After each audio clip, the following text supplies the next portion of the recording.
Kwa hiyo umesema ukimtongoza na kukataa? Nikataa kabisa, nataka kunikubali yani. Kabisa? Umemtongoza mara ngapi? 4 hii. Anakukataa? Sasa Kilingeni kuna watu wengi, nikasema wewe unataka dawa. Yaani hii dawa nikikupea pale Kilingeni fezea. Sasa unaona hii dawa.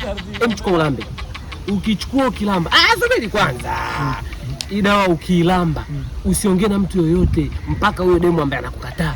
Kwa mtu ukimsemesha nisiongee naye. Usiongee na mtu yoyote. Ni demu tu. Kuongea naye, wewe ukimwambia tu mambo, tayari kashakupenda. Hata geto unampeleka. Kweli kabisa mganga? Wewe lamba. Usiongee na mtu yoyote. Kabisa nikalamba hata yote. Lamba. Kidogo tu inatosha. Usiongee na mtu? Hata huyo. Haya nenda.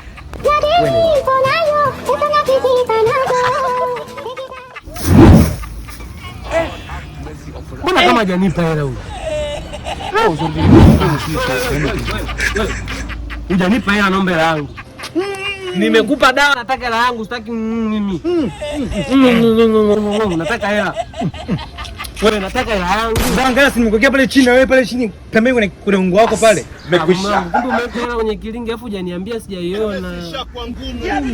Kipenzi changu. Twende basi tukaichukua tukatumie wote siku ya leo. Wewe tena kipenzi chako? Wewe si mume wangu. Wewe jishimu. Jamani kipenzi. Sikupendi. Ninakupenda. Jamani Kevi kipenzi. Sasa ndo nini hivi kusimama na wanawake wengine barabarani tena? Uone kama mimi na wivu Kevi. Kwani unatakaje? Mimi nakupenda ndio maana unafanya hivi. Ndio ni mkosi. Mimi ni mkosi wapi Kevi wakati mimi? Mdogo wangu mapenzi yanakupelekaje kwa mganga eti? Umeona sasa mganga anaanza kukutaka.